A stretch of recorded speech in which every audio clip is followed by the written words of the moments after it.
Hey, what's up guys? It's your boy Speed here, and today we're going to be talking about the rise of Ogre Magi. Ogre Magi has an insane win rate at DreamLeague. I'm talking about 70% win rate. This hero is absolutely popping off, and so I wanted to talk about why that might be happening. I mean, this is a very weird hero. At level 1, it literally does not have an ability, and yet its win rate is 70%. So let's talk about what makes it so good in the current meta, how to play the hero, and everything you should do if you want to dominate with Ogre Magi yourself. On top of that, go sign up to the gameleap website, guys. I'm posting new content over there almost every day, and I'll see you there. All right, so at level 1, to no surprise, you don't have an ability, so you don't do that much. If you guys don't understand Ogre Magi, he has this facet called learning curve, where you get no ability at level 1, but once you hit level 2, you get 3 abilities. Well, 3 ability points. So you can go 1-1-1, you can go 2-1-1, you can go 2-1-0, you can go 2-0-0. You get the point. You get 3 ability points at level 2. On top of that, it means you get your ulti at level 5, right? This is huge because it basically means that you can double ignite people or multicast ignite, multicast stun, bloodlust, but primarily ignite at level 5. On top of that, you get your ignite DPS at level 9 instead of level 10, and so ignite is just one of the best abilities in the game when you multicast it. All right, so at level 1, I think in most lanes you want to buy a stick. I think this starting item build from Insania is a little weird, only because he is against a good stick lane in the Lion and the Dawnbreaker. Ogre Magi definitely has major mana problems because he only has 282 mana, which is terrible. Also, another thing to note is that items like this, I'm just not a huge fan of this build, mainly for the fact that Circlet doesn't really get that much value. When you're playing Ogre, you get literally nothing from intelligence. Nothing. Buying intelligence does nothing. So when you buy a branch, instead of getting 3 all stats, you're getting 2 all stats. When you buy a Circlet, instead of getting 6 stats total, you're getting 4 stats total. So these items are quite a bit worse. You can still buy Iron Branches because they're just that cost efficient, but something like Circlet, I'm a pretty big hater of. I think it's generally just better to buy a stick as long as it's a decent stick lane. There's even people who buy gauntlets because gauntlets on Ogre Magi work with his innate, which basically means that he gets mana and mana regen from strength. So strength is hyper efficient, which is why certain players like starting the game with 2 gauntlets. So at level 2, you're going to take 2 points in ignite. Other than that, it kind of depends. So how I like to look at it is if I think the lane is a chip lane, for instance, I don't have a lot of kill potential, I'm going to skill Bloodlust and I'm going to look for a lot of harass. Because Bloodlust at level 1, it's really good for last hitting and denying and just kind of chipping people. 7% movement speed, 35 attack speed, 40 if it's on yourself. And what's most important about Bloodlust over the Fire Blast is that it's much less mana, 30 less mana, right? So in order to conserve mana for ignites, I think Bloodlust can be better. But if you have a lot of kill potential like a Shadow Fiend, it can be good to use your stun to set up for the Shadow Fiend damage. Also, to talk about Ignite as an ability, Ignite hits the person you cast it on and the closest unit. It doesn't prioritize heroes. So you need to make sure that, like for instance here, it will ignite them both here because they happen to be the 2 closest, right? He's ignited there. So it's really, really great if you find 2 enemy heroes together and you're level 2 to cast level 2 Ignite on both of them. And you should be constantly looking for this. Like right here, I would be looking for an opportunity. Right here, I would cast my Ignite. So I think it's actually a bit of a miss. This is why I would like for him to have a stick, a sentry, and a clarity, and then look for these opportunities and just click Ignite off cooldown. This ability does 180 damage at this point, which at level 2, you can imagine why that's pretty good. I mean, there's not a lot of nukes at level 2 that deal that much damage for only 90 mana. So I think it's a bit of a missed opportunity on him. I would just constantly, if the enemies gather together, to use the ability. He does end up skilling his stun in this lane, which makes a lot of sense. He's against a Dawnbreaker, so you want to be able to cancel her Q, and you also want to be able to set up for the Shadow Fiend, as I was mentioning.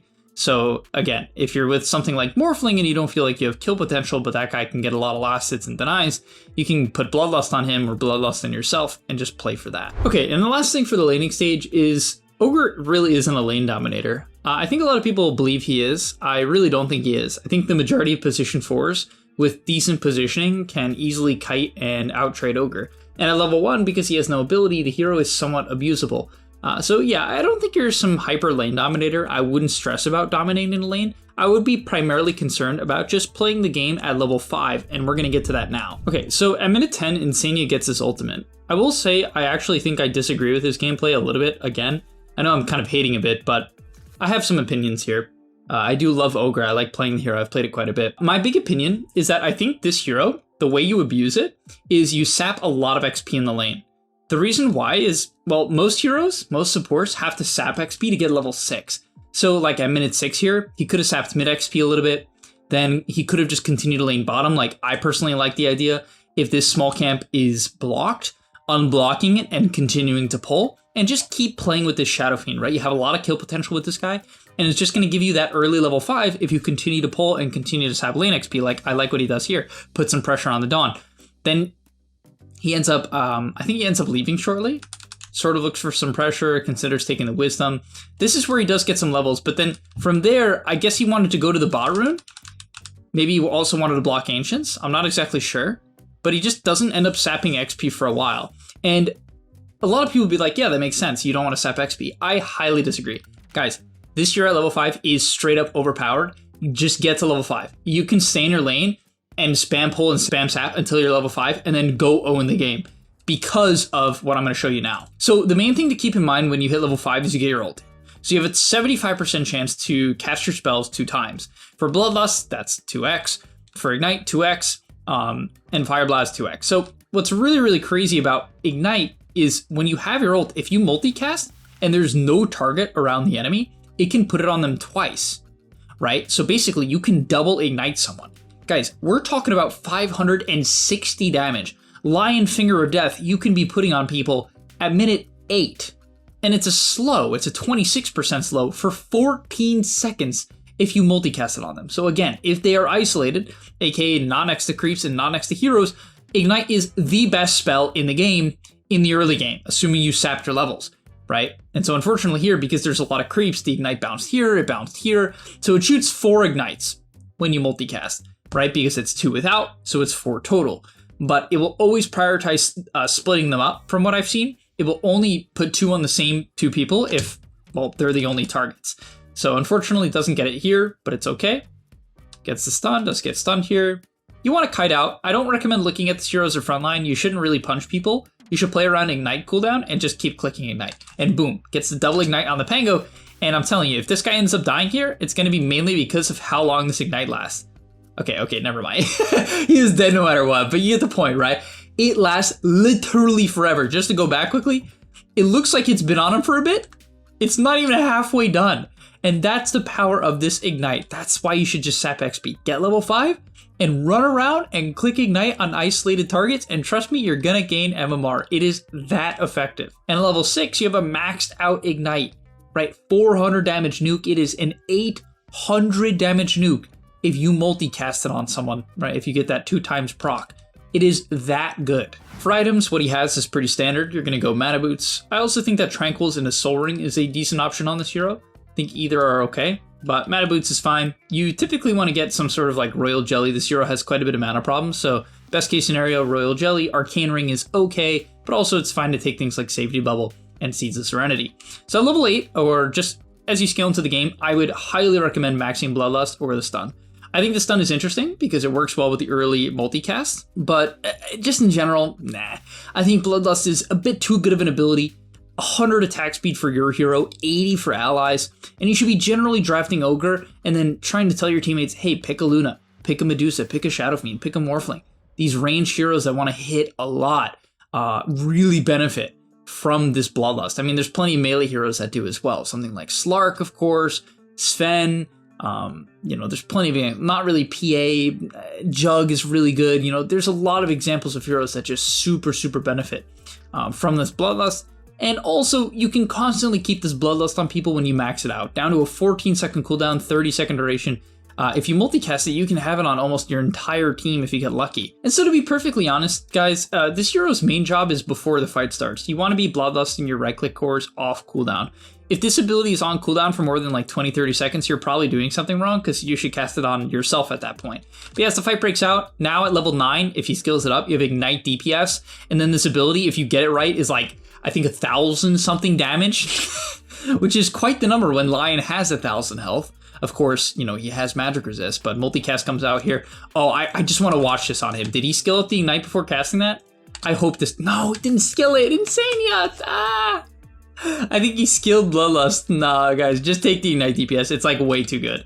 Oh, I wanted to watch it so bad. It's like unbelievable. I mean, I hope he takes no damage anyway. Oh, he has Tranquil. This shit's getting ruined. Oh man, it got ruined. He didn't skill it, and this guy has Tranquils. Which, to be fair, guys, if you're playing against Ogre Magi, it's definitely a good idea to buy the Tranquils. And if you don't get hit, it will really help you deal with Ignite. So it is probably one of the better answers. I know it's a basic item, but it really does matter. In terms of item build, there's two different options. You can go Midas, because you can multicast Midas, so it actually makes sense on this hero, and I think it's a pretty good pub build.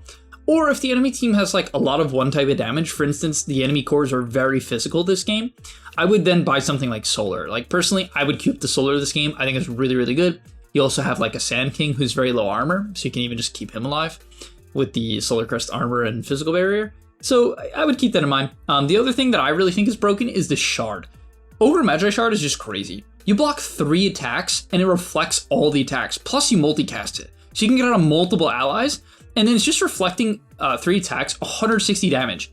Like, only a 15-second cooldown, 50 mana, it's super cheap. Like, this Shard in the early game is really, really crazy. And so, personally, my favorite build on this hero is medium item, Glimmer, Drums, Solar, and then into Shard.